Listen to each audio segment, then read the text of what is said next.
On the Money Game podcast this week, I've got to say, this has been one of my favorite discussions so far. It's really fun building a business. I've built 18 companies in my life, and I'm now on my 19th business. I got to speak to serial entrepreneur Simon Squibb, who has built multiple multi-million pound companies, and is someone whose mission it is to help as many entrepreneurs do the same. Anybody out there right now that wants to start a business, now is the time to do it. His perspectives, thoughts and ideas on business and purpose is out of the ordinary. This is why I deliberately have a bad credit rating. I'm a multi-millionaire with probably the lowest credit rating in the whole of the UK. I've learned by having a low credit rating, I cannot borrow money. If everybody has their own business, who's going to pick up our trash? King robots. How do you get luck? Well, it turns out there's a formula, and this is it. 3 steps. Number 1. Okay, Simon, thanks so much for the time. Thanks for coming on. Pleasure. Kind of coming on, it would have been obviously a lot better to do it in person, but I sat down and went through about 4 different routes to get down to yours, and it was so far. But well, to be fair, something I actually would have come down and done, because I've been following you like Entrepreneur's House, and it's really cool. It would be good to come down, but I've been rampacked, man, at the minute with all the podcasts and training. But maybe we'll make it happen at some point. But how's everything going with you? Yeah, good. Well, I'm based at Entrepreneur House at the moment. So, this product is I'm very excited about it, actually. The whole idea that, there's somewhere people can stay, get help for their business, be surrounded by other entrepreneurs. So enjoying this experience. It's only 6 months that I've set this up now, this particular product. So, it's pretty exciting. Oh, nice. And I know you haven't seen loads of this podcast, and obviously it's fairly new. But what was your first kind of thoughts about it? What did you think it was about? What kind of vibes did you get off it from just the initial, the page and? Yeah, I mean, I basically got the feeling there was a lot of property conversations going on, and I'm quite anti-property, so kind of thinking that might be an angle there for us to talk about. But it seems like, of course, that's not the main focus, but there seems to be a lot of like financial literacy elements to it. But yeah, nice. Well, to be fair, obviously naturally it probably will kind of be property dominated, just because of that's what I'm involved in and kind of the people that I know. And but we actually ain't had a property one for a little while, actually. It's been just like just other entrepreneurs running businesses, which has been really cool. So obviously that was something that will be a really interesting topic to get your thoughts on. You've opened my mind up a little bit in terms of that as I've been following you. But what it is, so why I kind of reached out really, I've been following your content for a little while, and I think you just like make me think and question everything, which I think is super important. And like for me, I'm constantly trying to like free myself up and fight against like the traps of society. And I think you're very big on that. So the way you think, how did you get there? Well, by luck, really. I think luck plays a huge part in everyone's life. It's kind of an underrated skill, actually. But most of the time, for myself anyway, I got here through luck. And if people are honest, they'll say the same. It could be genetic luck. It could be circumstances luck. But I also had a lot of bad luck when I was 15 years old. I was kicked out of home. I was homeless. And that led me to this wonderful life I've got today. So bad luck at the time turned out to be good luck long term. Yeah. So do you believe then in good and bad in situations? Because like you mentioned there, maybe the worst situation you could think of ends up becoming one of the best. Yeah, I mean, of course, it's not always true. Sometimes the worst things in the world stay the worst things in the world. I think the truth is, though, 9 times out of 10, what I have personally experienced is that if you have some bad luck, let's say a failed business, it turns out you learn so much from that you go on to do something bigger, better, stronger. And I think the same is for good luck, actually. Like personally, I made a lot of money. And in my late 30s, it caused me to get a bit lost. And I found myself wondering, why am I working this hard? Now I'd made all this money, and I lost focus and got distracted because I'd made too much money. So being lucky enough to make lots of money ended up also being a negative, which people perhaps listening and thinking, oh yeah, it's easy for him to say he made money and he felt he was unlucky. But it is a weird thing that sometimes, the good luck can end up being bad luck. And the bad luck can end up being good luck. It is 9 times out of 10 what happens. Yeah, it's funny that, isn't it? People think like making money and having a lot of money makes you immune to just everything in life, doesn't it? Yeah, well, I think when I was younger and had nothing, I had a similar thing, because we kind of latch on to like, what is my biggest worry? Well, paying my bills, right? Mm-hmm. So if I didn't have that anymore, this biggest worry I have, which is a pretty big worry, would be gone. But the human brain and human hunger for worry does not stop when you have money. In fact, in some respects, it increases, because you then have a wider net of people you should be helping, a bigger group of people you could be helping, a bigger responsibility to manage that money, and so on and so forth. And so, when you have less, I always tell people, when you have less money, surprisingly, you actually have more opportunity. People don't quite understand how that can be true, but it is true, because you've got less to lose, so you can try bigger, more risky things. Yeah. Well, this is actually an interesting topic, and it's actually a question, one of the very last questions I had for you today. So I want to save it till the end and go into that a little bit more. But as you mentioned, homeless at 15. Can you remember like your mindset at the time? Like what story was you telling yourself at the time you was kicked out, homeless? I remember it vaguely, yeah. How was you mentally? What was you saying to yourself in your head? What was the goal? What was the purpose at the time? So there was an element of the only way I can describe it, so maybe people can understand, is I wasn't thinking, oh, woe is me, I'm homeless. I was thinking, I am going to fight and survive. How can I fight and survive? It actually woke me up.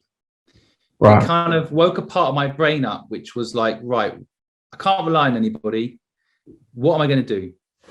And so all that happened, really, I wasn't thinking in any way about my situation. I was thinking about how to get out of my situation. Okay. So it's weird, because I feel like, well, sometimes I feel like I was actually only really homeless for a week, and then I went into pretty much a squat.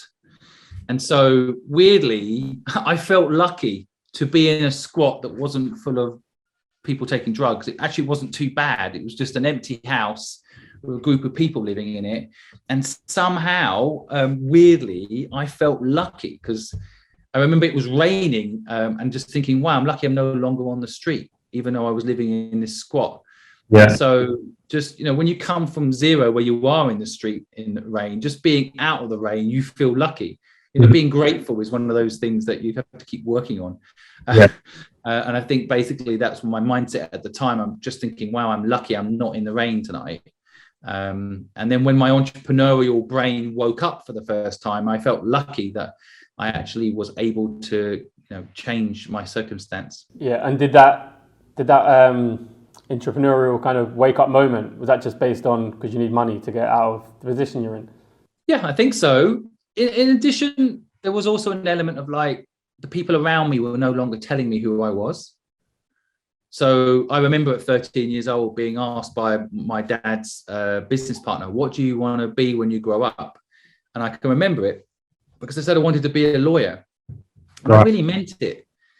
But that wasn't really me saying that. That was what my parents had programmed in me from 0 to 7 in the subconscious years.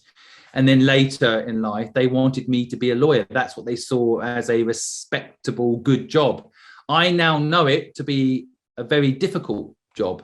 You sell time. I know a lot of people my age who are lawyers who don't see their kids.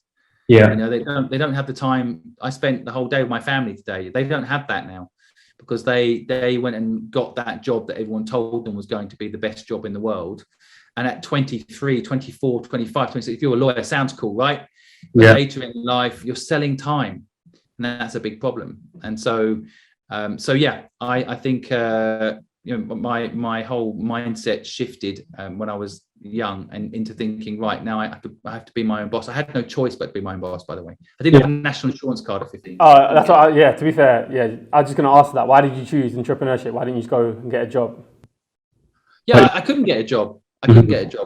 But I think, yeah, it wasn't just that I had to make money to survive that I think turned on my entrepreneurial muscle. I think it was also that whole, I can't get a job because I don't have a national insurance card. You know, most people maybe get a job in a bar or in a shop. I couldn't get any of those things without a national insurance card, without an address. So yeah, it was one of those things that really there was no choice. But equally, it was surprisingly easy to start a business. When you know nothing, it's actually easier than when you build up all this belief system in your head about how to start a business. It's actually easier. Yeah, do you know what? I was speaking to someone about that. I asked them, do you think being naive to some degree is a good thing in business? Because I think the more you learn, sometimes it plays against you, doesn't it? Yeah, definitely. I think that it's been well documented. I think Michael Gladwell wrote a book about how pilots, the most experienced pilots, are the ones that have the most amount of accidents. Right. Which is weird, right? Why would someone who's experienced have the most amount of accidents? In some respects, you get jaded, right? So that he gave the example of, ice on the wing of a plane, and the guy's like, I've been doing this 20 years and that ice will fall off. It always does. And then they take off without clearing the ice, and then the plane crashes, right? So I think if you're not careful, I hear it now, like I'm quite active on TikTok. I've got 450,000 plus followers on there, and I've actually made friends on there. And when I tell people I'm on TikTok and I'm making friends, there's like judgment. They're like, oh, isn't that for kids that are dancing all day long, So even now, people are just making assumptions about things. But I think when you get older, people just start having belief systems that aren't true. And so, yeah, definitely you've got to be careful. Yeah, so knowing that, and obviously you're very experienced, how do you kind of fight against that? How do you keep yourself naive to a degree? Well, it's a good question. And I think the truth is a combination of connecting to new things, making sure, for example, if you have a belief about something like TikTok, well, go spend some time on TikTok and be sure. And then it's a bit like cryptocurrency, of course. There's people that are either completely negative about it or completely positive about it. And so you get caught in one of those two bubbles, you'll probably end up believing one or the other. So I think people have to go and find out for themselves by, actually doing the work. I think that's one way you stay young and relevant and connected. I think the other way is to reinvent yourself as many times as you can. So, if you're known as a famous footballer, and that's your brand image, then maybe you go away and you recreate your brand image. And I think, if I look at actors, like DiCaprio's done this quite well, right? It's moved from like just being an actor, which frankly doesn't impress me that much. Just reading someone else's script. But to having an opinion and being an advocate for something, making the world a better place. And he's reinvented himself as almost like this symbol for fixing the planet and being, So I think that's what you have to do. You have to keep reinventing yourself, even asking yourself, knowing thyself, asking yourself, who am I now? What do I want today? And accepting that we actually do change, and learning to evolve and be a part of the new world. I mean, I'm a marketing person personally. That's how I see myself. The last 30 years, I've been selling and marketing. But people that are, for example, not aware of Web3 or how decentralization works or how things like TikTok work, if they want to say they're a marketeer today, they're out of date. They're not knowing what's really happening. So I can't call myself a marketeer unless I feel I stay young and relevant. And so that's what I think people need to do. I really hope you're enjoying the show. I would just like to ask for 1 minute of your time to tell you about my sponsor whose support makes the show possible, CPC Finance. CPC Finance is a finance broker that specializes in sourcing and packaging a wide range of property funding. You name it, from buy-to-lets to commercial properties, auction investments, property developments. They are everything you'd want as a finance broker working for you on your property deal. They're extremely experienced. They know their market extremely well, which means they can move quickly. They're on the ball. They've been in the game for 30 years, which has enabled them to, one, build very strong relationships with a variety of lenders, which as an investor is super important, especially when things don't go to plan. Deals in certain situations aren't straightforward, which is often the case. they are bespoke specialists. And 2, they have a brilliant understanding of all types of property investing. They know the strategies, they understand deal structures. There isn't anything these guys haven't seen, you know, they're seasoned pros. So if you're someone looking for property finance of any kind, go to cpcfinance.co.uk, and on the homepage you can schedule in a call at whatever time or day suits.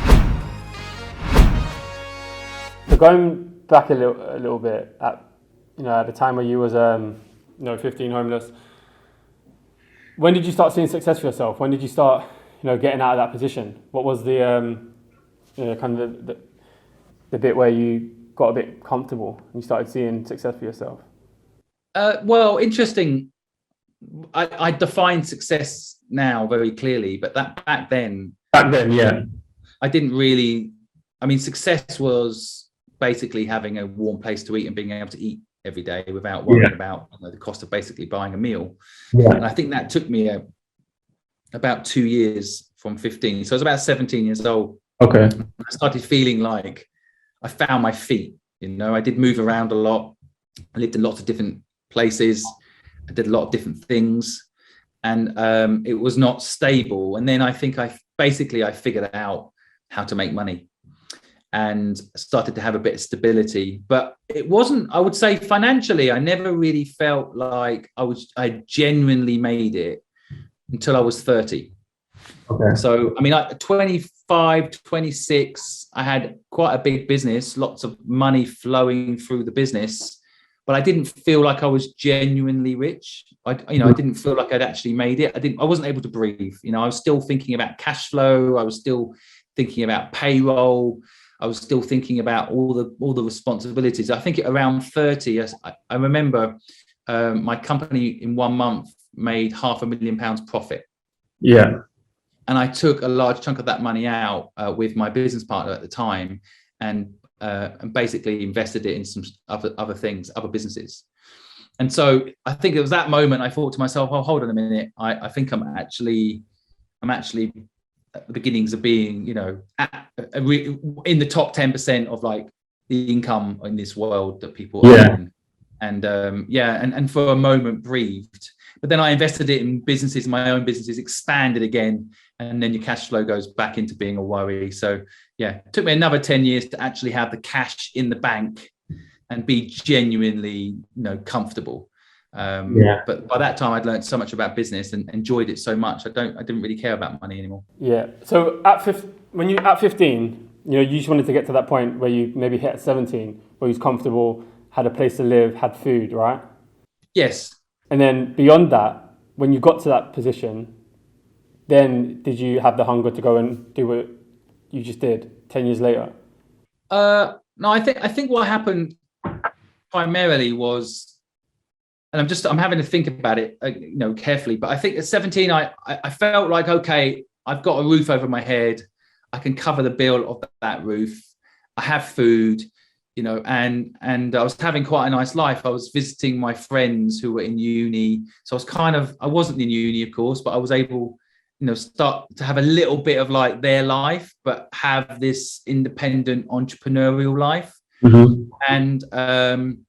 And then I think I just really enjoyed sales.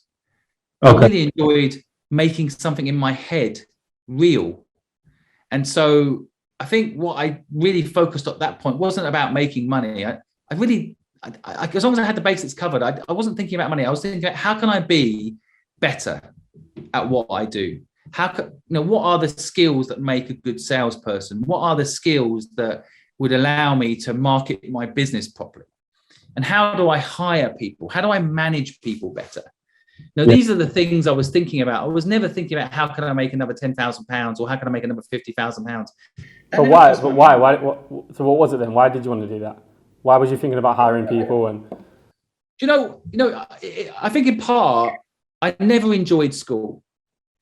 I never really learned anything at school, and now I'm quite negative about school. I want to help the school system get fixed because it's not built to help. Do you know what? I think every single episode I've had on here, the guest has either hated school or was terrible at school. There's a real common theme here at the minute.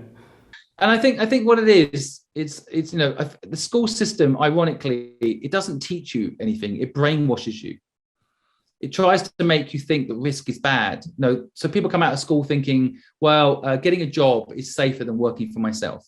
The system teaches you that, because don't fail, get an A, don't fail. And I actually, having, failed many times, 15, 16, 17, 18, I learned all these things through failure. I would pitch to someone and they would say, no, that was failure. I learned what I did wrong. And I just became obsessed with being good at my job.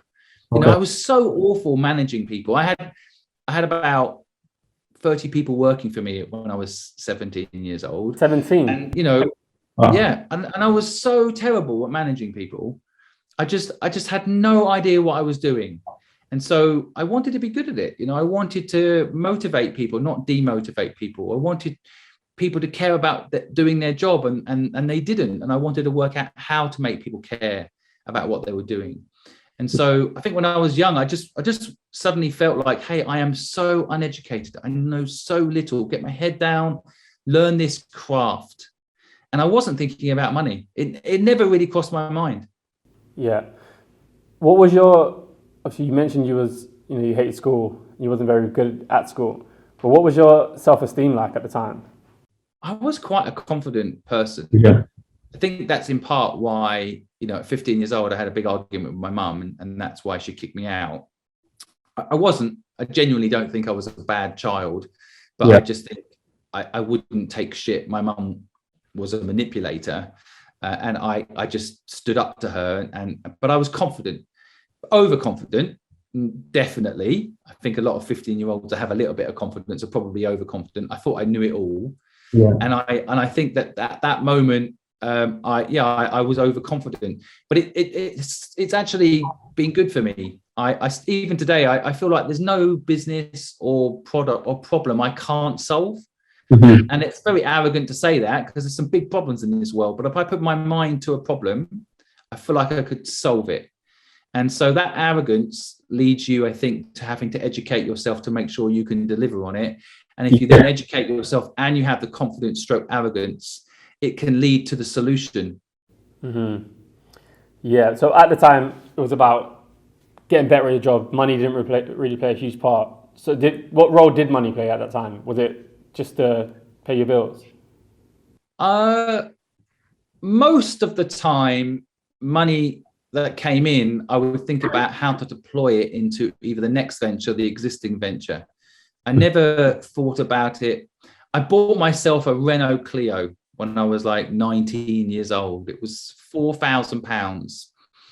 And it was an amazing experience because, of course, to me, that was like the best car in the world and I'd made it. But equally, there was a part of me that feels the same way I do now. I just bought a new Tesla. Part of me feels like it's the waste of money. Like the car is £4,000. It depreciates straight away. It costs you money all the time. And I can, most of the time, ride around on my bike to get from place to place, or I can walk from place to place, or I can get public transport. This car doesn't mean anything, but it did make me feel good. And I think it got me a few girlfriends here and there, believe it or not. But it really shouldn't matter. But in England, it does so much. The car that you drive is almost like proof of who you are. Do you think that's... My missus said this to me not too long ago, and I disagreed with her. Do you think that's more of an English thing? You don't think like abroad, it's not the same?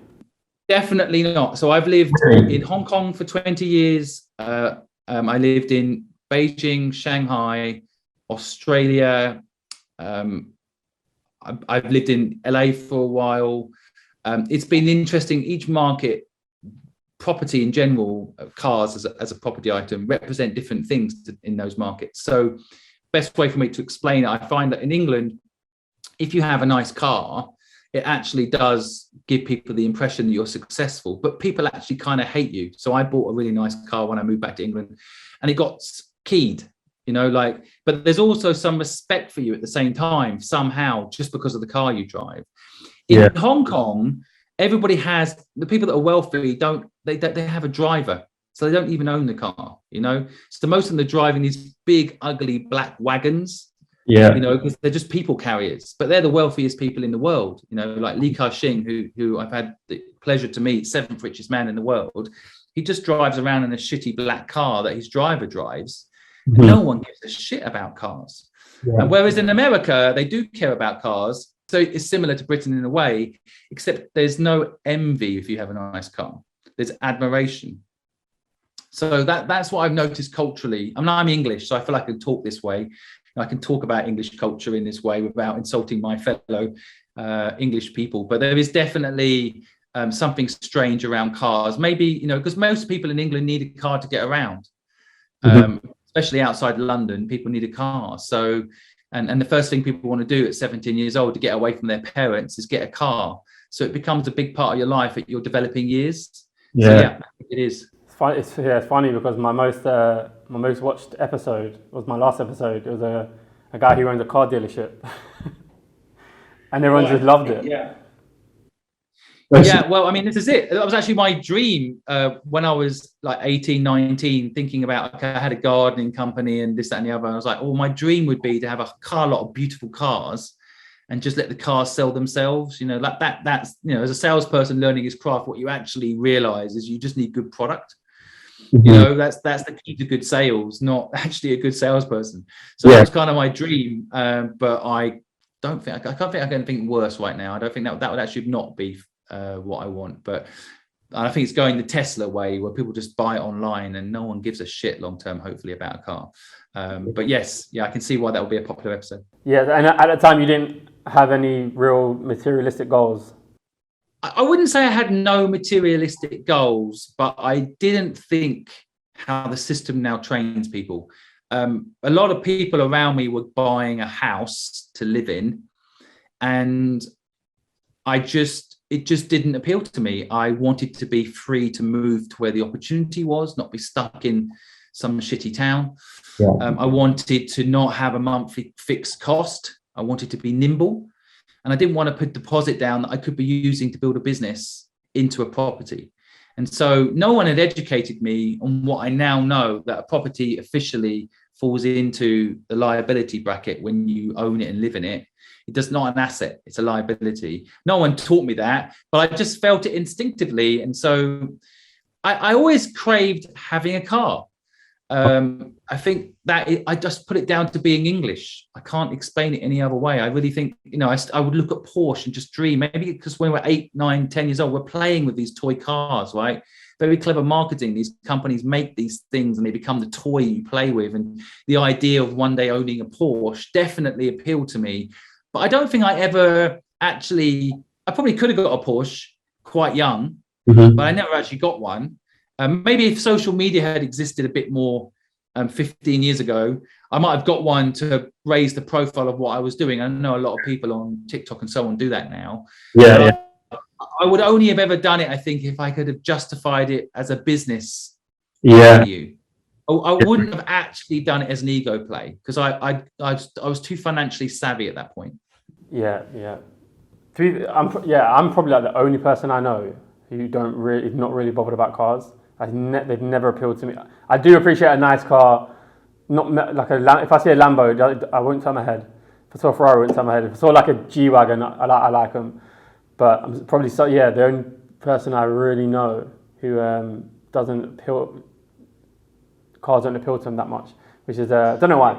It's interesting. I don't know why that is. You're an unusual English person. I think. But if you look back at your childhood, I bet you there's something there. Maybe your dad didn't care about cars. Maybe you didn't actually play with cars. Maybe you didn't need to go. I can't remember playing. My kids play with cars all the time. I can't remember playing with cars. So that's a good point. Yeah, that is a good point. But there's some habit element to it. It's like anything. But I love houses though. Houses is something that I love. Really appreciate like a nice house. So maybe that's my thing. But I asked you. So what role did money play for you at that point? What about now? What role does money play for you now? So the only thing I think that money buys you that has any value is time. I like that. And so the only reason that I like money is it can buy you time. But it's quite interesting because you don't need that much money to buy time. So, but you need a lot of money to buy a house in every capital city in the world. And you want to buy yourself a nice house in London, you need a lot of money. But actually, to buy yourself time, so for example, to be with your children, and you're never going to get the time back with your children. 0 to 15, you're never going to get that time back. Whereas you can start a business anytime. You can. There's lots of things you can do, but you can't get the time back. So I think money. I have a lot of respect for money because it can buy time. I don't care what money buys you. Like, I wouldn't be interested in buying a boat. I've got a friend who owns a boat. That's all I need. Quite like going on his boat, but I don't want to own a boat. I don't want to maintain a boat. These things own you. That's what I found. Even property, that's one of my issues. They end up owning you. Oh, you've got to fix this. You've got to do that. You've got to go and maintain this. You've got to go. And ends up that you spend most of your life fixing a property that won't care about you when you're dead. Fixing a car that won't care about you when you're dead, won't remember you. And most of the time, that's what people spend their time doing. I know someone who owns a Ferrari, and every week they're taking it to the garage. They're wasting their life taking that thing to the bloody garage every week. And then they're working to earn the money to pay for that car in the garage. So when you talk about buying time, how do you do that? What does that look like for you? So the first thing when you want to buy time is have the mindset that your time is the most valuable thing you've got. And so, for example, if you're in the service business, stop selling stuff by the hour. So I'll do 2 hours here and 3 hours there. Start framing things around solutions. So I will make this result happen. And it's about the result, not the time spent. So there's the famous story, whether it's famous in my mind because I've heard it quite a few times, about a guy that gets called by the US Navy to come and fix a submarine.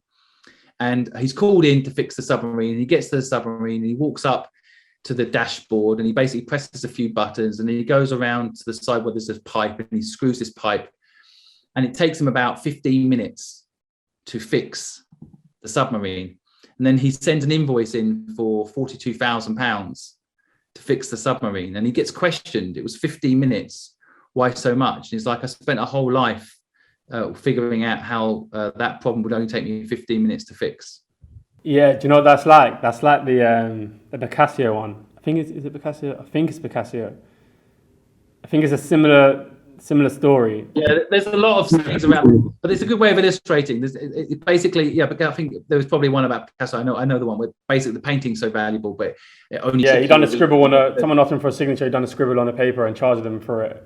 That's right. Yeah. At the end of the day, I mean, that kind of illustrates it, but it's a little bit more complicated than just that whole concept of like your value. It's also about your actions. So it's about your value when it comes to like, okay, it takes you 15 minutes to do something, but if your result is big, then it's worth £1 million, right? So don't charge by the hour. And most people do 40-hour-a-week contracts, right? You're going to turn up 9 to 5 and we're going to pay you X at the end of the month, right? That is a mistake. That is a mistake to think about things in time. But the other way, you can also leverage buy time, don't sell time. And this is how the super rich do it. So basically, if I go to the airport, when I'm coming out of the airport, the other end, I always have a car waiting for me. So I don't spend 45 minutes in the queue. Right? And then when I get in the car, I can actually do some work and earn some money. Right. Whereas in a taxi, there might not be a plug for my laptop, or that might not be set up for me to, do some work. So by investing, I mean, Warren Buffett, who's one of the most conservative billionaires on the planet, still owns the same car for 15 years, hasn't bought a different house in 20 years. He's super conservative. Says the one thing that he does invest in is private jet travel because it saves him time. Yeah, you go on your schedule, so there's no waiting for everyone to get on the plane, and then you take off on your schedule, you land on your schedule, and you come out the other end, and there's no queues. And so, you're saving on an international trip, and I used to go to Hong Kong, regularly, and back and forth to London and so on. On a long haul, you're saving 3 or 4 hours, 5 hours of your time. Plus, you can sleep, and this all adds up. Yeah. So for example, I have a full-time housekeeper, which in England is very weird. People think that I'm weird. But that full-time housekeeper makes my life. I used to spend, when I lived in England 20 years ago, all day Sunday cleaning the house, getting my clothes ready for the week ahead, ironing. And, you know, it's just not efficient use of my time. You know, and people, and it sounds like, oh, some rich guy talking, but I learned this when I was poor, not when I was rich. You know, I learned that there's certain people that are going to be better at things than me. And I have a certain skill that I need to hone in on and practice. And that means I need to outsource the other stuff and buy time. Yeah, it makes so much sense. As you all know, it's been a turbulent time for travel, with the booking process in particular causing feelings of frustration and anxiety amongst travelers, whether that's for business or for those holidaying with their families. With that being said, I would like to introduce you to our sponsor, Love to Travel, who are a luxury travel company specializing in tailor-made holidays for each individual client. Whatever your preference might be, Love to Travel will be sure to meet your requirements. As an ambassador of Love to Travel, but also from personal experience, I would definitely recommend them to take away all the work and stresses of booking your travel. For me, the personal service stands out. They're contactable at any time, email, over the phone, WhatsApp. They also cover a variety of holiday types: beach, ski trips, safari, sporting holidays, and also have an additional service such as private jet and yacht charters, as well as restaurant reservations. No request is too complex. All holidays are fully tow insured to ensure you can book with complete confidence. Get in contact by visiting their website, www.lovetotravel.co.uk. Even if you haven't got much money, would you take the risk to do certain things like that, even if you're not as comfortable, to buy time? Do you think it's always worth the investment? Every minute you buy yourself, you have another minute to spend on perfecting your craft. So when I was broke, you know, the thing I learned, I learned this by mistake. Okay. So when I started my first business at 15 years old, it was a gardening company, right? I am not a good gardener. So, but I discovered that the day I tried to take care of someone's garden. I'd won a contract to take care of someone's garden, and I went to do the work, and I literally couldn't do it.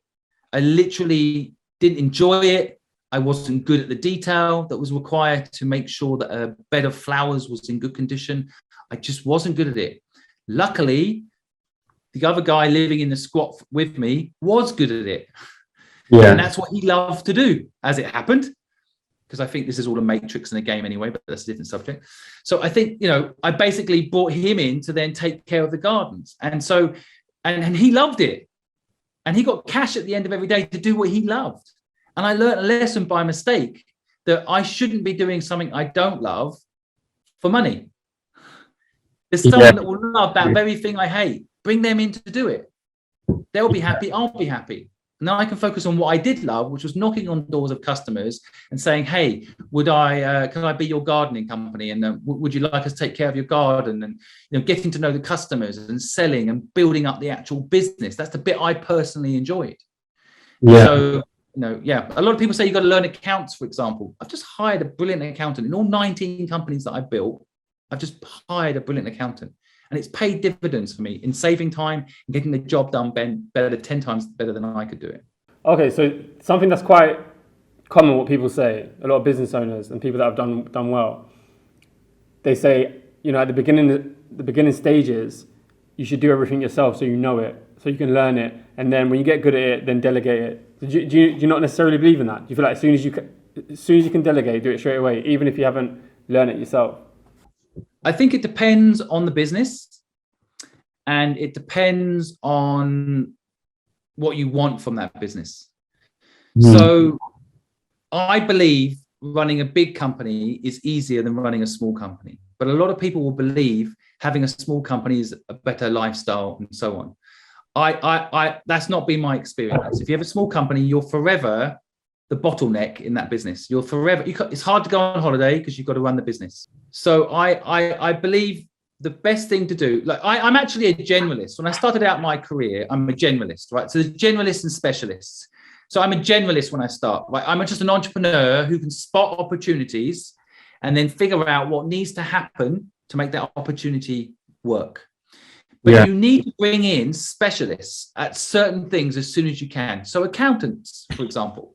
And now we're lucky we've got brands like QuickBooks and all these different companies that provide a lot of the account services for you. You don't need to hire anyone. Sometimes it can just be leveraging technology. Yeah. You know? But people will not do it. They will try to do it themselves. It will make their lives more stressful. Then the actual business, that the bit they like doing about the business, doesn't get focused on. Then the business stays small. So I think as soon as you can, bring in specialists. But if you haven't got a lot of money, sometimes the best thing to do is just leverage technology. You know, you've got to have the mindset of outsourcing, even if it's to a piece of technology like QuickBooks. You know, like, don't try and do it all yourself. Learn to use these tools. And yes, it's £20 a month, but just do it. I mean, in big picture of things, if you're building a business, outsource something for £20 a month is totally worth it. So yeah, so you answered my question there, to be fair, because at the time where you started recruiting guys to come and do the gardening, money was tight. You wasn't getting paid a lot of money, right? So you was like, I think maybe most people would be like, I haven't got enough money to recruit someone, or I've got less for me. But you obviously saw the importance of that. But that's the mistake small businesses make. I have this conversation all the time. It's not about less for you. It's about you buying time, so that 2 years from now, you don't have to run this business and you have money coming in. So you're not trapped by your own business. Because if you're trapped by your own business, it's like having a job. So I always say to people, outsource things as quickly as you can. Now, I was lucky that I had no money. So in a way, if I gave, 60% of the gardening fee to someone to do the garden, I was still making 40%, right? Yeah. So I think that's the way to look at it. Not that I've lost 60%, but I'm able to make 40% more 40%. Yeah. So that's why I like, for example, the businesses that have worked for me. I've done 19 businesses, right? I've had 2 major exits. I've had 6 failures, and I've had 10 cash flow positive businesses that have produced a good living for me. But what I noticed in all of those businesses is that I work best when I had a co-founder, and a co-founder where it was 50-50. So in other words, instantly I'm giving up 50% of the equity of the company, value in that brand, and income, 50%. But that business has worked because I've got a co-founder. Not necessarily someone I'm paying a lot of money to, but someone that can do the part of the job I don't want to do. Yeah. So Fluid, for example, I had a co-founder. I was the marketing in the business and she was the design. She built a massive design team that I wouldn't want to manage, that I wouldn't have the respect to manage either, because I'm not a brilliant designer like she was. And I ultimately focused on the marketing and built that side. And yes, initially I lost 50% of every single amount of money that came through the door, worth every single penny. Yeah. And that person joined me, didn't take a salary, right? So it's not like I had to have loads of money to make that happen. And then they brought their skill set to the table. And you know what? It was more fun. Yeah. Something that's not talked about enough in business. It was enjoyable. And a lot of people will be saying to me, well, 50% of your company, why would you do that? And they hold on to 100%. They don't last a year. So what's the point of 100% of nothing? Or 100% of something you don't enjoy? Or 100% that's only 5% of what it could be? For sure. Yeah, but okay, coming away from a business respect, in terms of like your personal life, like how you said about having a housekeeper, which frees up a lot of time for you, would you be willing, if you didn't have as much money, things were tight, would you be willing to kind of put yourself at financial risk a little bit to have those things, to get more of a breathing space to move on? How important it really is it for you, do you think? Or for people? So I'm translating your question to like, at 17 years old, would I get myself a housekeeper? No, not at 17 years old, but maybe, someone who's got maybe 3 kids, they work a job, they make money, they're comfortable, but they're very hectic, they don't have much time, and they haven't got much margin. They haven't got a lot of margin. Yeah. Or they're building a business, and they could free up more time. What do you think about that? I think someone that's running around busy hasn't applied a business strategy to their life. Mm-hmm. I'm busy, but I also manage my time well. So what I'm busy on has a 10x effect. What I find is a lot of people are busy, no 10x effect.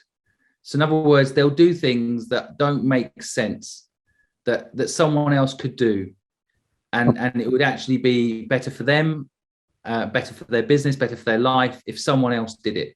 Yeah. Right. So I don't know, maybe it's taking out the rubbish, a silly example, but whatever it is, it's taking up your time in a day. So that's a good example. That's a good example because we are terrible with rubbish. We don't even really. We get a company to come in and take our rubbish because we're just both terrible at it, and it takes so long. So it's a good example. Yeah, but sometimes that's the thing. I mean, I've also made that mistake. There's been points in my early career where I would do these things. Like I remember. I was in Hong Kong and I was pitching to win the CNN account, and I'm cleaning the toilets before the people arrive because the toilets were dirty. Because in my mind, I had to go call the cleaner, get her to come in, clean it, blah blah blah. I just did it myself, and there are moments where that makes sense. I think and sometimes you just have to roll your sleeves up and get your hands dirty and clean the toilets yourself. But I think day to day, people when they say they're busy. Like Warren Buffett, he talks about this a lot. He would say he has basically 2 meetings a week maximum. And he puts in his diary 5 hours a day to read. Mm-hmm. It's planning your day and people don't do it. Like you should go to your diary and put in 1 hour exercise, 1 hour meditation, 1 hour, pick up my kids. Put the things in there that matter to you, and everything that doesn't matter to you gets done by somebody else. Yeah, I like that. Is that what you do now? Yeah, that's pretty much what I do now. Yeah. Mm. I mean, there's always going to be occasions where that doesn't work. Like of course. My housekeeper's actually on holiday at the moment, so I cleaned it up myself. There will be moments where this plan of not doing anything that you're not good at, will blow up in your face. But I have found myself, I honestly believe that's why I could retire at 40 and enjoy my life, because I started at 15 and I've been applying this time management system to myself since. So I think I'm at the position that most 65-year-olds would be at, because I manage my time better, and it compounds, right? Yeah. Are you ruthless with that timetable? So like, if you're doing something and the hour's done, are you like, it's done, whether it's finished or not? So the short answer is no. I tend to carry on doing whatever it is I love to do. So for example, this podcast, supposed to start at 8:30. We start late. It's now 9:30. I'm enjoying it. I think it might bring value to people. I will keep going until this job is done. Yeah. Right? And so, yes, at 9:45, I plan to do a meditation. I will let that go. Right. Because I think what I'm doing in this moment, I try to live in the now, is important. Yeah. And so, and I've also interviewed billionaires and super successful people on my podcast. And what I noticed is that, like, I interviewed the other day, Tony Fadell. He invented the iPod. Yeah, amazing. And he created a company called Nest, which he sold for 3.2 billion to Google. So just sat down with him. And what I noticed was all of his handlers that were managing the diary with my people all said, he's got 1 hour. 1 hour, that's it. We spoke for 2 hours and he didn't blink. Mm. And I noticed this, right? What I think successful people also know when to just live in the now and embrace whatever happens. And I'm sure if anyone's listening who've got kids, that's kind of how I also deal with my son. If my son wants to keep playing and talking, I will stay there with him no matter what comes after. What I've scheduled to do can just fuck right off. I don't care. In this moment, and that's quite important to live in the now. But that being said, there are things where I will say no. I'm ruthless with saying no to things. So if someone wants me to do something I don't see it being of benefit to the people I'm trying to serve, then I won't do it. Or doesn't benefit me, frankly, I don't do it. So I don't let people use me, and I don't waste time being polite. Yeah. So the kid thing's interesting, because for the kid, for example, like my kid, or I'm sure a lot of kids, there's never enough. It's never enough. They could play all day. How do you ever? Obviously, I'm sure like sometimes you've got to put work first at some point. Do you ever feel guilty about it, or do you feel like you have a good balance? No, I mean, I have to say, since I'm only a father for the last 4.5 years, so most of my business career I've been My business partner became my wife. So I have no work-life balance. I just live. I live life, and I work, and I love work. And so, but when my son came along, I definitely struggled. It was a different sensation. It's a unique thing that people that are listening have kids will know it. You're talking about it. Those that don't have kids won't have any idea what we're talking about. But there is something that changes, which is, by the way, for those that don't have kids that are listening, the important thing to take away from this at this moment is do it all now while you don't have kids. Yeah. Do it all. Travel, see the world, experience different cultures. Don't believe what people tell you about markets like Indonesia or China or America. Go and experience them yourself. Have your own belief system, right? But when kids come, something changes. But I have learned to manage this guilt and manage this system. A couple of things. First of all, I've been to see a therapist about it, because it really mucked me up, because I am business. And one of the things that the therapist said to me, a child psychologist therapist, one of the best in the country, said, actually one of the best in the world. Who is that, by the way? I don't want to say their name because okay, cool. Yeah, it's kind of, I'm not sure they'd like me to be highlighting them as I'm their patient. But anyway, it's okay for me to say I'm a patient, it's my religion. But my point here is that he said, which I believe, that it's actually good for kids to be away from their parents. It's natural, right? So in the caveman days, we would go away and hunt, and we would come back. Is this is this both mum and dad? Mum and dad, definitely. The fact that you go away and you come back, that's actually a good thing for kids to feel that, right? The other element is something around, and this I learned myself, wasn't from the psychiatrist, was that I set times with my son. So I will say to him, right, we will play top trumps now for half an hour. And then I get my phone and I set a timer.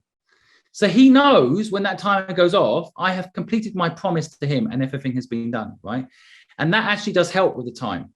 Now, of course, a bit like the dog throwing up earlier, I still had to pick it up. There will always be moments where that doesn't work, but I have found that to be really useful. The other thing that I do, since, of course, we've all been living in our office at home, is I have an area where I say, this is where I go to work, don't disturb me. And he does still come in the room, but he knows, he's like, Daddy, I know I shouldn't be bothering you, but can you come and look at my drawing I've just done? And I say, sure, I'll come in 5 minutes, go set the timer. Right, so I think kids just want to know what the rules are. That's interesting. Yeah, do you know what, that is interesting, because with my kid, when I said about kids, always wanting to go and go and go, one thing I've definitely realized is it's never enough for him. But then when I say this same thing, I say, okay, I can play for another minute. I've got a minute on my watch and I've got to go. And then when I do the minute on the watch and I say the minute's up, then he normally leaves it. He's like, oh, okay, Daddy, thank you. Rather than again. If I don't set that time, he's always saying again. Which is interesting that you said that. I think it plays true in business too. Like for example, when you make a deal with someone, you set a timeline and say, look, let me know within the next 14 days. I think giving people a very clear and honest timeline in every element of life is really powerful. So I have a colleague in my business who is amazing. And we just did a review and we set a 2-year goal for her. And I think that is an amazing way to give everyone structure, and in my early career, I made a mistake. I'd make it monthly or weekly, or I think letting people know where they stand and what they can expect to get at certain points is good for your children, good for your partner in life, good for your business partners. What are the rules of engagement? And not enough people spend time making those rules clear, and that they end up a cropper because of it, in my experience. Yeah, that's interesting, man. Okay, moving on. Something that I wanted to speak to you about that we've mentioned is a bit about property and debt, which I wanted to get your take on. So you often mention that you don't. Correct me if I'm wrong or anything, but you normally say that you don't believe that people should acquire debt, whether it's almost good or bad. And then when you mention about buying the properties, do you mean only residential in terms of the one you're living in, or do you believe that to be true in investment properties as well? So property is another English thing, in my view. But being blunt about it, property ownership, you know, the game of Monopoly was originally designed by someone who was anti-capitalist. The original design of Monopoly was meant to demonstrate that the property game, there ends up being one winner, right? And it will probably be Jeff Bezos or Elon Musk, the masters of this matrix we're in, right? And so the property game is actually quite dangerous, and it is in fact not meant to be played this way, right? Ultimately, somewhere to live is the key reason to have a property, right? The banks did invent, it's a fact, this is not conspiracy theory, right? The banks invented the mortgage system because it was the only way they could lend large amounts of money to a person and have them in debt to the bank. Yeah, they needed a product, right? Pardon? They needed a product to lend the money against. Exactly. Yeah. So without that mortgage property ownership lie, there was no banking system, because you know they wanted, if you deposit your money, they needed a way of making money off you. Yeah. Right. So the banking system developed the mortgage, and they developed this narrative that you will own the property. So let's just first of all talk about that side, because there's two sides to this you're talking about. One side is you own a property and you live in a property, right? Mm-hmm. I'm vehemently against this for young people. Yeah, I agree. I agree with this. Yeah. So that bit, I just don't think there's any logical reason for a 20-year-old to feel under pressure to own a property. Yeah. And then have a fixed location, put all their spare money into it, have debt, and it just doesn't make any sense to me, right? Travel. If you get to 40 and you haven't made it, then maybe think about buying a property so that 25 years later, when your mortgage is paid off, you've got some sort of retirement thing going on, right? But honestly, if by 40 you haven't made it, do that. Mm-hmm. But as a retirement product, it doesn't actually work, because you've got to then sell it. You can't live in it anymore.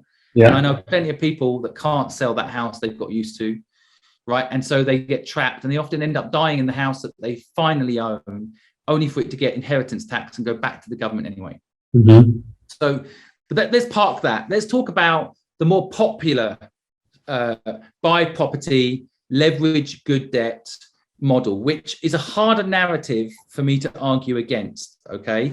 So the first thing I'll say is that there is definitely an argument that there is a business in owning property, right? And renting it out and making money and having a yield, especially in the last 15 years where mortgage rates have continued to go down.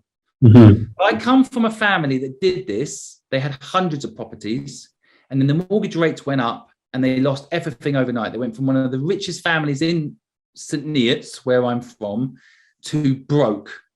Right? Is this the 2008 time? Pardon? Is this the crash?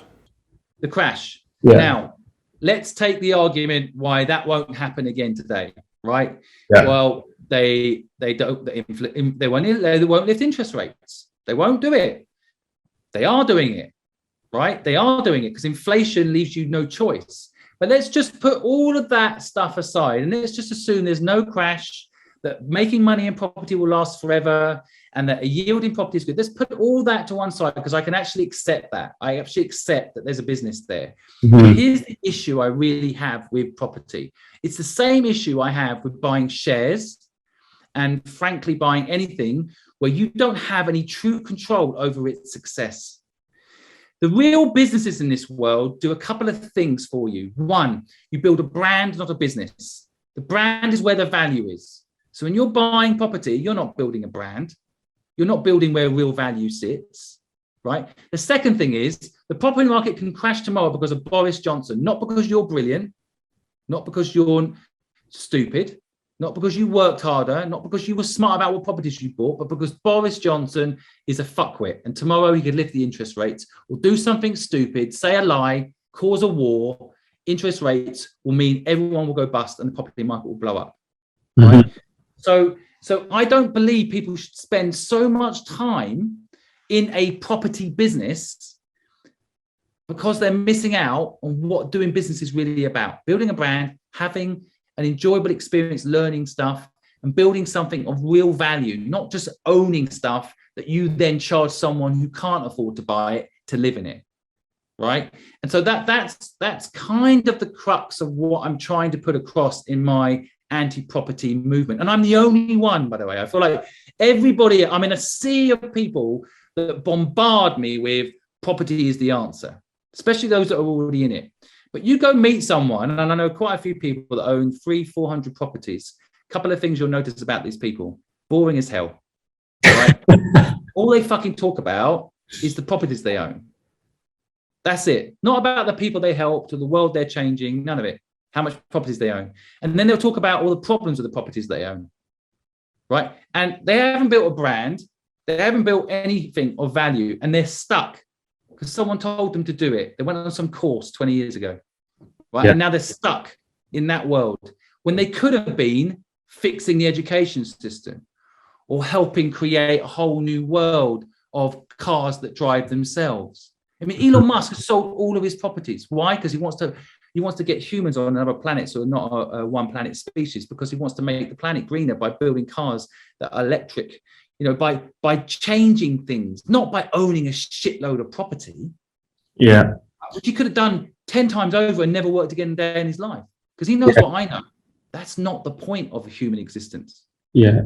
So what if people buy property for a reason that we spoke about earlier, and as I know it to be, and the people that I'm around that buy property, is they see it as buying time, because it can be quite passive. You know, you get management companies, you know, that look after all the repairs that you were speaking about earlier.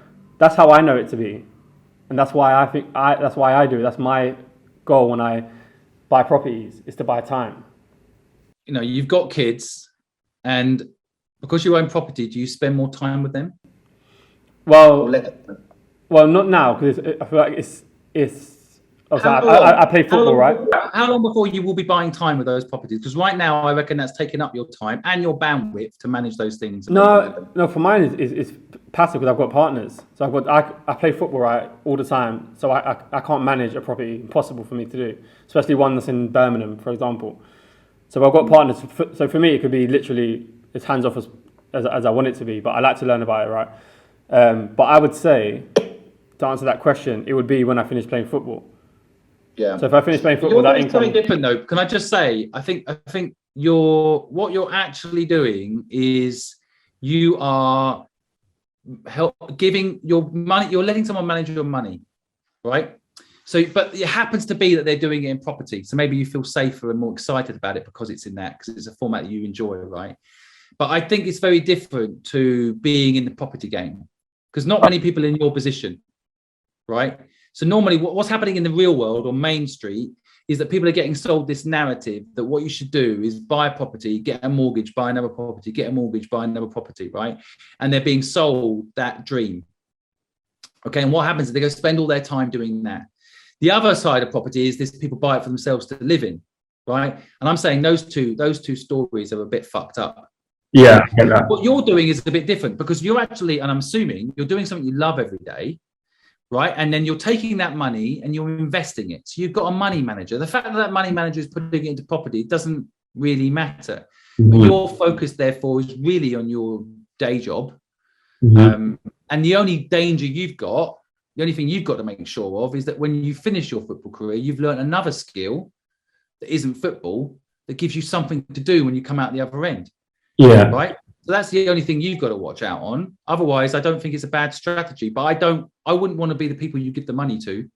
I think that they're actually lost. And I think if I sat down with them and actually analysed what's their purpose in life, they'd be pretty confused. But they're pretty happy, I'm sure, to have your money to go buy property, because I'm sure it does bring income. But does it bring fulfillment? 9 times out of 10, it doesn't.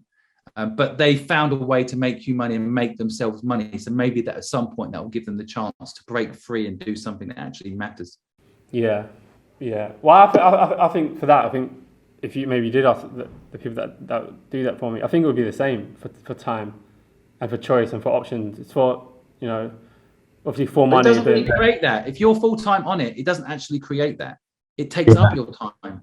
And then what people are doing, it's a bit like people buying a house at 65, it's paid off. They're projecting in the future to have time when you could actually have time now, because you know what, time is finite. Yeah. So you can't get this time again with your kids. You know, it's gone. It is gone. Every day that goes by, it's gone. It doesn't come back. Yeah. So I don't know why everybody is waiting for like 15 years from now, 20 years from now to have time. Yeah. So you're to counter that, you're saying instead of investing into that property, you'd put it into starting your own business. Pretty much. I would put it mainly. I would suggest that people put it into ensuring they enjoy their day to day, whatever format that is. So if you're an artist, but presently right now you're working at Direct Line, and you got a bit of money, you should be investing in yourself, not in some property, and you hope that 15 years from now it's doubled. Yeah. You know, I put zero into a business and made £3 million. Zero into a business and put £3 million. I made £3 million in 18 months. Right? Through what? Why? Because I'm not focused on property. If I had been focused on property, I wouldn't be able to work for nothing. I put zero in, but I also work for nothing. Whereas if I had a mortgage, I'd be paying that mortgage, and I wouldn't be able to have the time to work on that business. So business is the best return on investment most of the time, right? People hear the narrative, 90% of businesses fail in the first year. Have you heard that one? Mm-hmm. That is a lie. That is a lie. In the UK, every market's different. In the UK, 20% of businesses fail in the first year. 60% of businesses fail within 3 years. But what they don't tell you is that my first 2 businesses failed. And thank God, because they made me a millionaire. Right. Right? 20% failed. But then because I learned from that failure, I went on to succeed. Right? So I think that that's the narrative that doesn't get explained properly to people when the fear is installed that you should work for someone else because, hey, your business is likely to fail. Do you feel like everyone's cut out to be a business owner? 100%. Yeah. 100%. Everybody can absolutely be an entrepreneur. I am nothing special. Mm-hmm. It is just a question, you know, every single other discipline, like being a doctor or being a lawyer, no one's born a doctor. You need training. You need to focus. You also need to determine what type of doctor are you, right? Because there's lots of different types of doctors. There's lots of different types of lawyers. You need to know what your specialty is. So I'm an entrepreneur that knows about marketing. But there's many different types of entrepreneurs. I know plenty of accountants that are actually entrepreneurs. Mm-hmm. So it's just a question of knowing what you enjoy doing, applying yourself, getting really good at that craft. No one is born anything.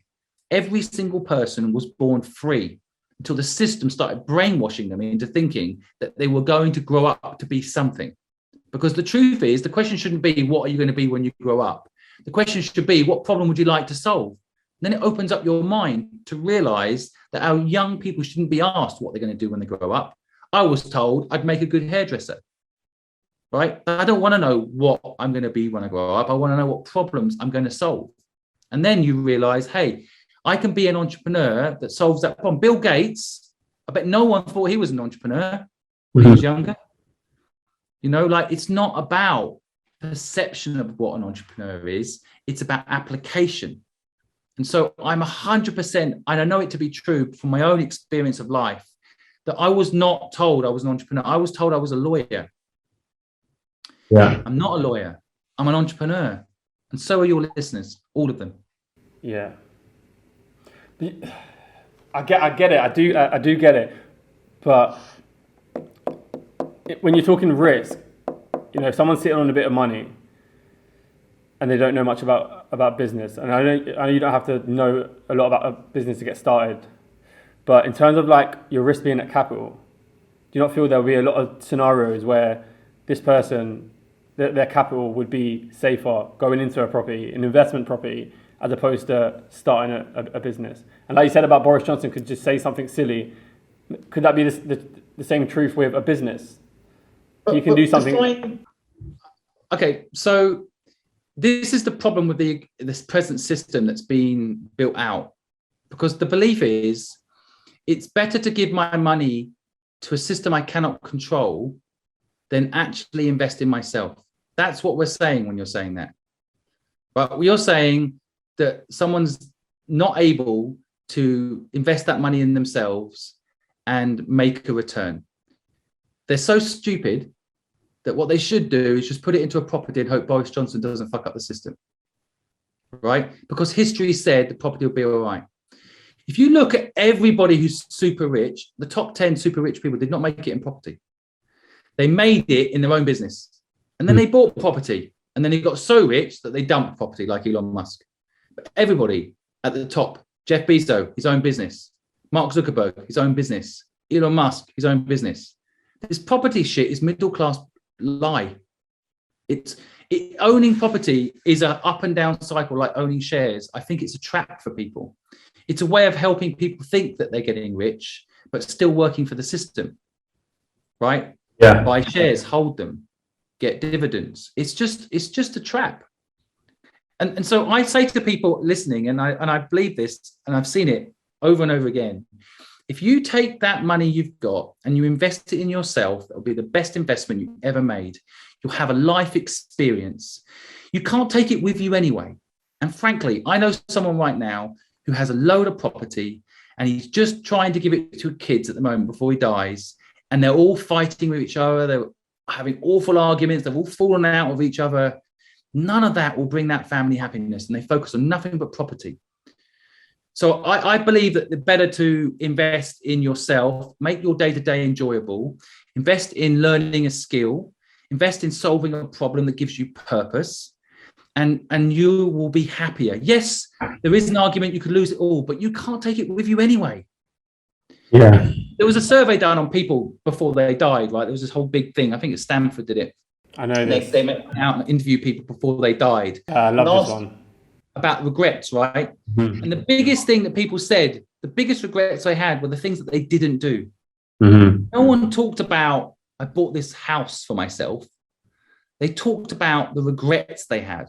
Yeah. The business they didn't start, the job they didn't do. They were an artist, but they never followed through with it. I met someone the other day, brilliant guitarist, should have been a famous guitarist, but were told by their parents they need to get a proper job. Mm-hmm. They were miserable as hell working as a banker. Right. And so, take whatever money you've got and invest it. Ed Sheeran, all these guys, everyone that's successful, that's what they've actually done.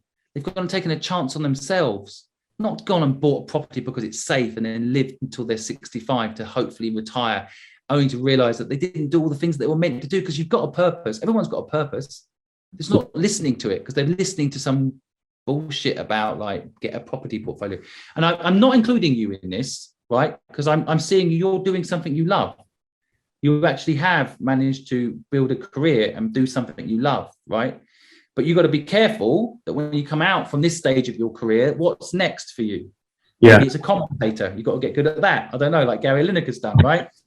It's definitely in business. It's definitely in business. On Twitter, by the way. So yeah. that was a fun thing. But anyway, point is, I think people should just open their minds to thinking that property is not the only way. Ed Sheeran does actually have a property portfolio now, but when he was younger, he didn't spend the spare money he had on buying property. He spent every bit of money he had paying for himself to get to gigs, to kind of get noticed, right? And buying a guitar for himself. He didn't buy property. He's now got £70 million plus worth of property, but that's after. Most of the people that have really made it buy property after, right? But again, I see that as money management. That's not a career for those people. Like Jeff Bezos. Okay. He's not. Yeah. I got. So you're not fully against property. You're talking about in the beginning stages of building that money, and you see as going into property investment more as money management. But you're talking about. I got you. Yeah. I got you. Yeah. Okay, that makes sense. So, but I do think property generally. But generally, you're not a big fan of it, anyways. Well, I'm not a big fan of it because I'm not a socialist. I'm politically neutral, but this can sound a bit socialist. But I do believe that property is meant for people to live in. So we have created an unequal society because people can't afford, like a nurse can't afford a home, and she can't afford the rent because the homes are so expensive. Mm-hmm. So we create a rod for our own back. Yeah. So then who owns it? Pardon? If you don't necessarily believe people should own property, then who owns it? So monopoly, the original design is pretty interesting. I mean, the original design is that no one owns it. And by the way, that's the way the world's going to go, decentralization. So that's what's happening with currency. Because when someone owns it, it's manipulated. Mm-hmm. Right. So it makes no sense that one street in London is double the cost of another street in London. Right. It's manipulated. And this is where capitalism goes pear-shaped. So, you know, I live in North London. I live Hampstead, and it's right near Hampstead Heath. And what I love about Hampstead Heath is the owner of Hampstead Heath realized this 100 years ago and said, I'm going to give my property not to my children, but to the people of London. And he gave Hampstead Heath to the people of London ahead of his time. And he said in the speech when he gave this property over that if we don't give our wealth to everybody, then we'll have an uprising, right? And an uprising comes in many forms. In today's day and age, I think it's disgusting that someone like a nurse who's on the front line helping us can't afford a property. Mm-hmm. And that's because we're all buying up property and renting it out to make more income when we're already rich. Yeah. And I'm not a socialist. It's just a practical reality. Yeah. Right. And the government doesn't step up and create housing for people that like nurses for free, then there's a problem. Yeah. Interesting. Definitely. But I know it's controversial, and I know a lot of people don't see what I'm saying, but I do think that people should listen to the idea of doing something they love first and maybe property later if they really can't think of something better to do with their money. Yeah. Yeah. So to get a bit of clarity on that, and to be fair, this is actually a big reason why I started the podcast. You know, it's for a lot of my friends, a lot of family who work a job they don't necessarily like, and they kind of need to hear the likes of you and all the other entrepreneurs on this show talking about it and how they, you know, took that risk into doing what they love, and now it's obviously come off and they're doing really well. So you just think someone working a job they necessarily don't like, they're working for somebody else, somehow to just make it work, where they become their own boss at some point, whether that's work, getting back from work, and at night times building a business on the side, however it is, you think it's definitely worth, they got to do it. 100%. Yeah. Even if you look at it as like, have the experience once in your life. I haven't met someone in the 30 years I've been an entrepreneur, I haven't met an entrepreneur who's after 6 months of being an entrepreneur has ever said to me, I can't wait to go work for someone else. I just hate this. Never. Mm-hmm. Never. How many people do you meet in a job that feel that way? A lot. I hate my job. Can't wait to. I just don't want this job anymore. I know. And so that market research that I've done, I know, you know, working for yourself is freedom. People don't see it. It's hard at the beginning, but gets easier over time. Working for someone else is easy at the beginning, gets harder over time. Yeah. Right? Do the hard thing now, especially when you're young and you don't have kids. Do it now. And if you do have kids, it's still the same. It's just harder. If you have kids, I'm more cautious because I need to know the circumstances. Yeah, you need more context. But what I know to definitely be true is that anyone can start a business. But you need to be more careful when you've got kids. Yeah. Because it's no longer just about you. Yeah. Right. Yeah. And so that slightly changes how bullish I am on this point, only because I think you need to be a lot more careful when you have kids, because you have the responsibility of someone else. But if you don't have kids, go quit that fucking job right now. Right. And I guarantee you, what will happen if you go and quit that job? The matrix. Before you built the business. You didn't even say before you built the business. Then you got no income. I think burn the boats, right? The Vikings used to do this thing, yeah? You want to conquer a piece of land. Burn the boats. What they used to do is land on England and then burn the boats so they couldn't go back. Yeah. The biggest problem people have is too many options. Yeah. Right? Once you have too many options, it gets worse. I could get this job. Oh, I'm giving up this income if I do this business. You're fucked as soon as you start thinking that way. Yeah. Do what you love. Quit the job. Sit there playing guitar all day. Stay on a friend's couch. Stay with the parents. Whatever it takes to do what you love. 3 years from now, you would have made it. I guarantee it. Do it now while you can. If you've got no kids, it's a no-brainer. Yeah. Of course, if you have a business idea, then great. If it makes you feel more comfortable, do it as a side hustle, build it up.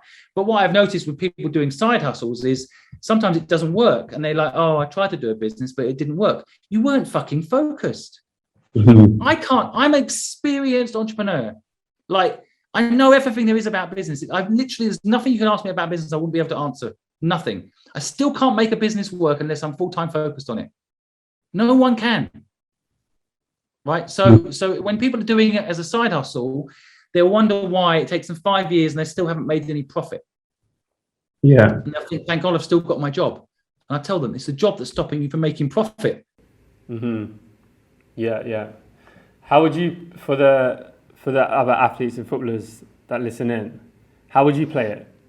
The obvious thing as a football person is personal brand.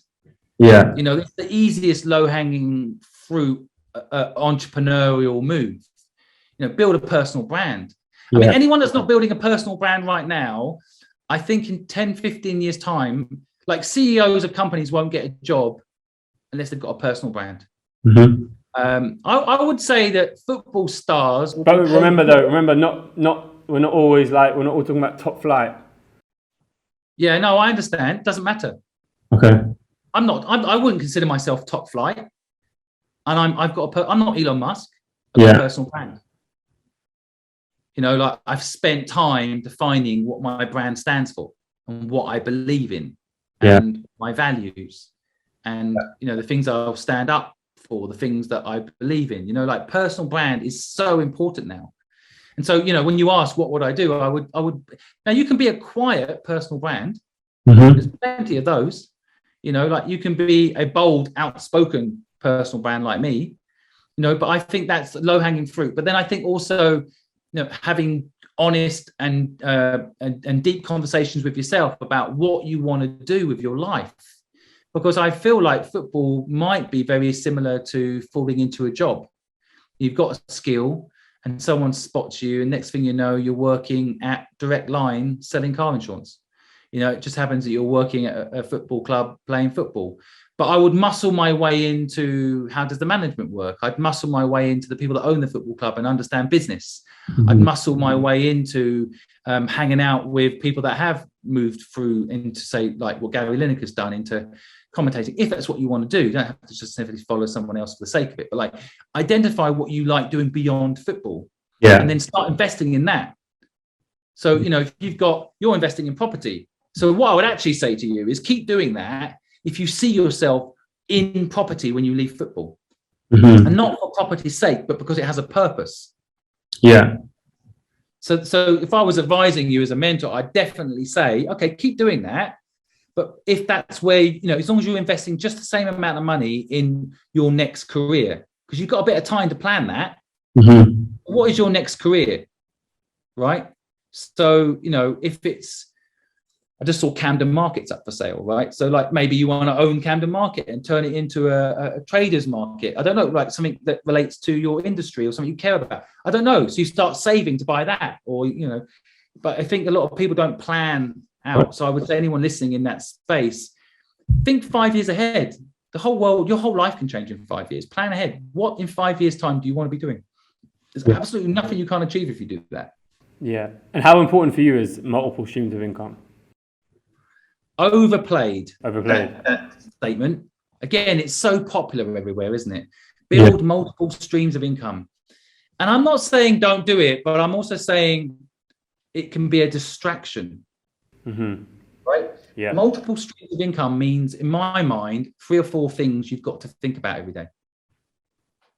So I have multiple streams of income under one banner, which is the Purposeful Project.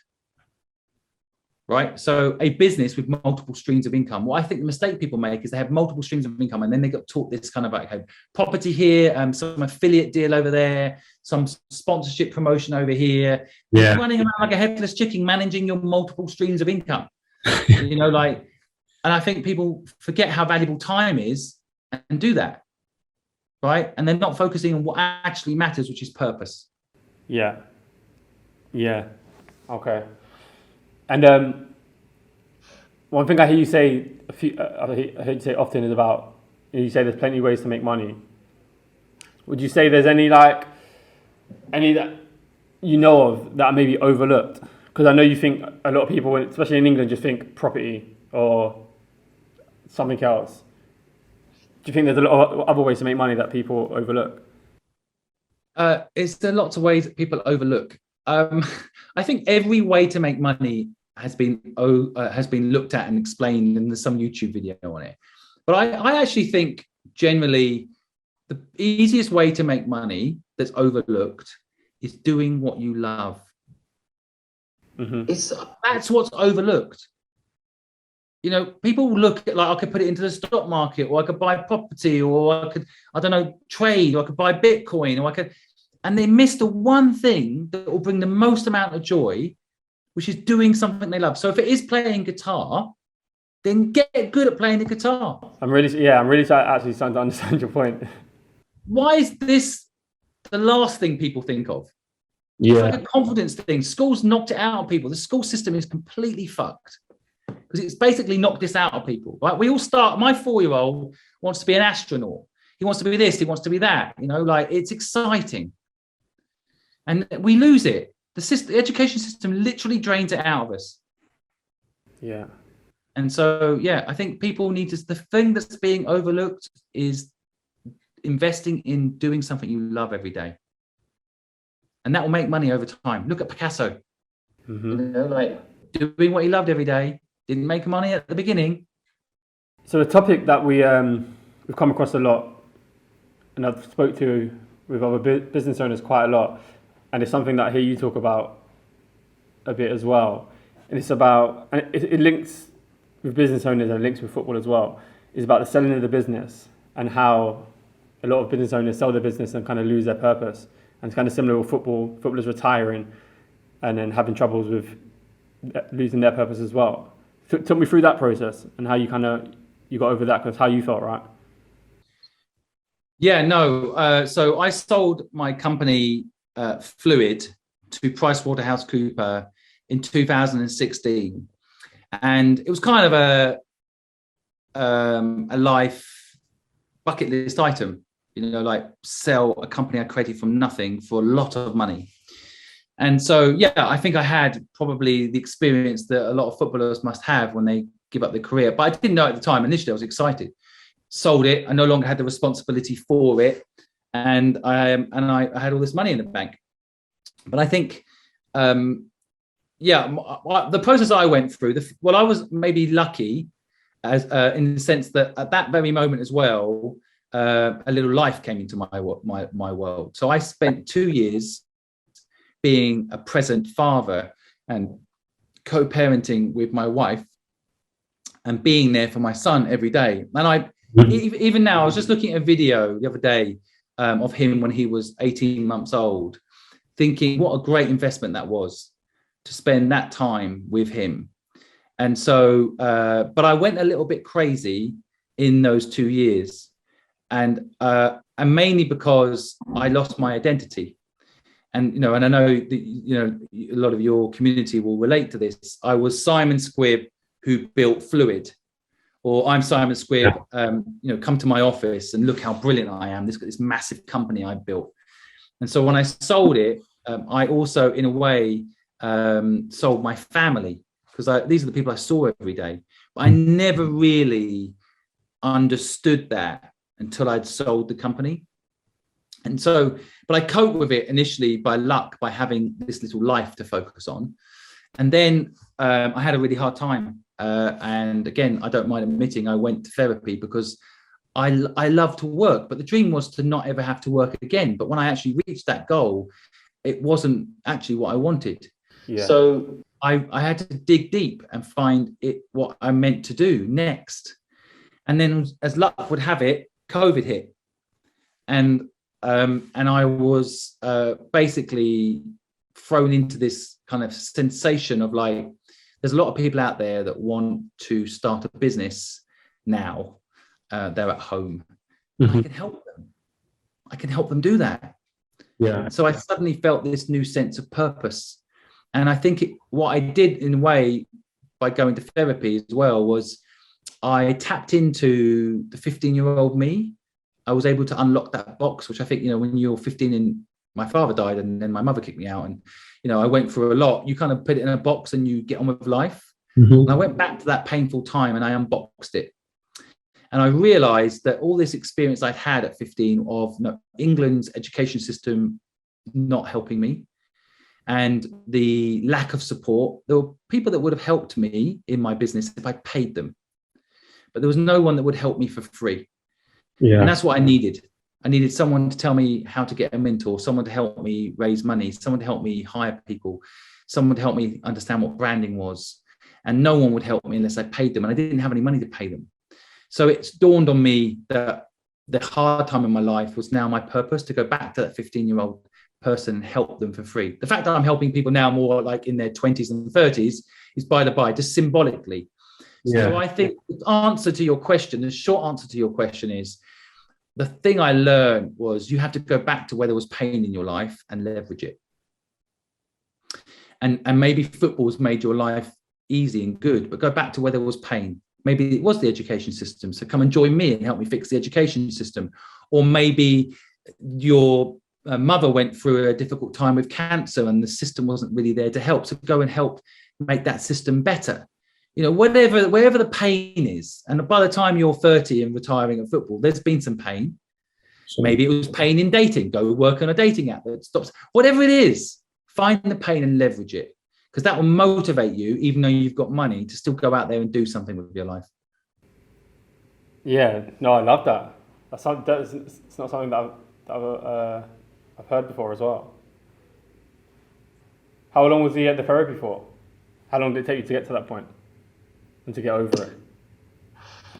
I think it took me about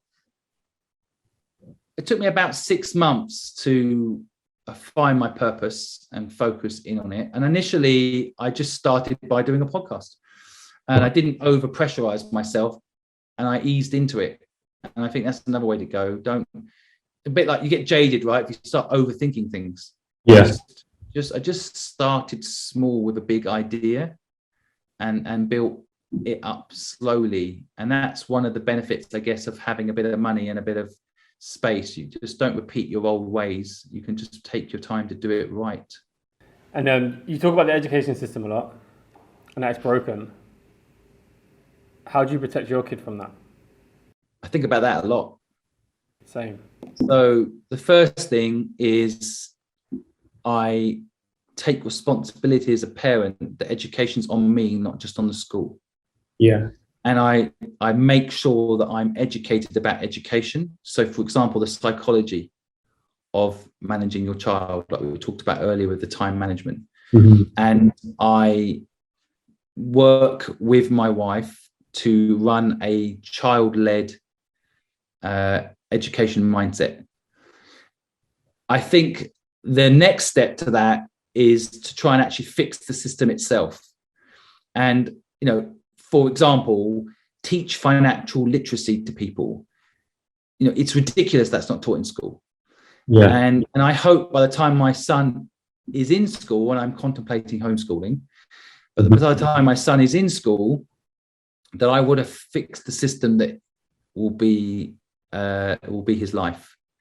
And so that's basically the only thing I can think of right now. Actually fix the system he's going to go into. I've got a few years. Mm-hmm. And you can do it from outside. You know, a house is on fire.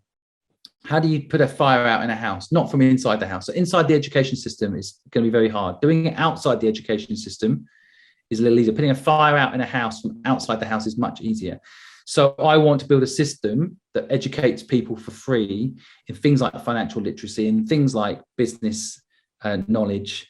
And then hopefully that content will filter into the school system and give then people that leave school options that isn't just get some shitty job. And they can, if they want to start a business or leverage their entrepreneurial knowledge to do something they love. Yeah. What is it that you want your kid to have? I want him to retain his creativity. And I want him to enjoy the learning process. And I want him to be given access to the education around what he likes to do. So the education system right now, and you know, it's not changed since I went to school. You're told that you have to take, you know, biology and history and all these different subjects. And then you're put into a classroom with people of your same age. That's not the right way. It should be based on what your way of learning is. Yeah. Right. So there should be a test done on people about what way do you like to learn? I'm dyslexic, so making me read a book, I'm going to fail. Right. And people that can read books and like reading and aren't dyslexic are going to do well if they can memorize and regurgitate that information a week later in a test. They're going to win. Right. So why do you put me in a classroom when it's like that? So I felt it was a total waste of time for me to go to biology. I've spent probably 4 months of my life in a class that I didn't enjoy, that has no relevance in my life. So I want my son to be involved in things like, for example, my son right now is really obsessed with maps. And the school that he's in, let him take that map to school and share with his classmates all the routes he's learned on roads and along the way, because he loves it so much. Sounds boring. There's no subject called roads in school, right? No one says, right, let's study roads today, yeah? But he's so obsessed with roads, he's learning A21, goes on to the A22, and what the M25, when it got built, how it got built. He's learning about how the different numbers are built, why the numbers are like that, what two numbers add up together, the roads meet each other, how far it is from one location to another. And then if you add another location, how far it is. So he's learning maths. He's learning real world things and things he enjoys. And then he's learning maths, he's learning history. But he's not sitting in a classroom being forced to learn history. He's learning the history of how the M25 got built because he's obsessed with roads. Yeah. So I want my son and every single child to be given the chance to learn in a fun way and learn what they enjoy, because life is short and you shouldn't make someone learn the way that we think they should learn. Yeah, and the outcome of that is for him to be happy doing what he loves, what he likes to do. So let's remove outcome. Let's just talk about day to day. Okay. As long as I'm responsible for his education, I want him to enjoy his education. I don't want him to be sick at night because he's got to take a test tomorrow that is pointless. I don't want him to, and this is awful, but kids are committing suicide because their exam results aren't good enough. Fuck that. You know, like that is not something I'm going to subject my son to, and I will protect him from that bullshit, pointless stuff at all costs. Yeah. Right. And so that has to change. And so for me, there are some people that like tests. There are people that actually don't mind that pressure. In fact, they thrive on it. Great. They can follow that channel. Right. But for 91% of the rest of the population, I think we need to be more considered, and we need to build out different channels to give different people different opportunities based on their personality, what they enjoy. And all I really want is not necessarily an outcome for my son, like he will be able to do X. I want him to enjoy today and tomorrow. He's a kid, right? I see the pressure on kids at 5 years old. There's pressure on kids to make sure they get into the right school. Yeah. That's not what a 5-year-old is meant to experience. They're meant to have an imagination and play and do silly things and climb up trees. Yeah. And eat mud and do silly things. You know, like this education system is just eventually going to brainwash someone to work for someone else. And that's not what I want for my son. Yeah. When I say outcome, I more mean in terms of getting this right in place so it looks like what when he's older? Happy. Yeah, I think, you know, confident. That's the biggest thing for me. For me, the thing why, you know, I'm so conscious of what I say to him, what other people say to him, what he absorbs is for self-esteem. I just want him to have good self-esteem, to be confident. Yeah, and I think again, this gets very parentally dangerous. You start having opinions on how people should parent, for example, which is kind of can creep into this a little bit. But yeah, you know, like I think, you know, I like when my son cries. I don't like it when people tell their children not to cry. You know, like my son cries. I don't say, "Oh, please stop crying." If I'm in a supermarket, it starts crying, please don't. I don't ever say that. So you want to cry, you cry. I just hug him until he wants to stop crying. Or if he's cried for half an hour. I never say to him, "Stop crying." I want him to be emotionally connected. You know, like there's this whole thing, isn't there? You know, like and it's like let your child cry, let them cry out. See, the interesting thing is, and this is kind of maybe sound like a conflict what I just said, but if my son says to me, I don't want to go to school today, and he starts crying, I actually think you shouldn't go to school that day. I always say this. Yeah, I always say this. So basically, I want to listen to him. Now, there are occasions when he should go to school. So I'll say to him, why don't you want to go to school? And I'll listen to him. And he might say, I don't feel like it today. It's my choice, right? I think I'm doing a good job as a parent when he says stuff like that. But what happens, and this happened to me as a kid, my mum would say, you're going to school, and that's it. And eventually I'd have to suppress my emotion to a point where I no longer am emotional. That's a mistake. All right, last question, and then we're going to a quick fire round. This has been a long one, but it's literally been super interesting for me. And this is just one that I added on because it's actually something that I think I struggle with a little bit, is with all the stress and like the chaos of being an entrepreneur, maybe for you a little while back when you was probably in the midst of building everything, what did you do to like turn the noise off? To relax, kind of come back to center and come away from everything and switch off? I think I've got two answers to that question. One is don't just lean into it. Like, I married my business partner. All my friends are people I've done business with. And I don't try to switch off because you can't win if you try to do that.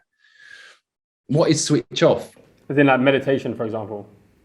Yeah, but meditation, again, I do meditation as it happens, but I find I have my best business ideas when I'm meditating.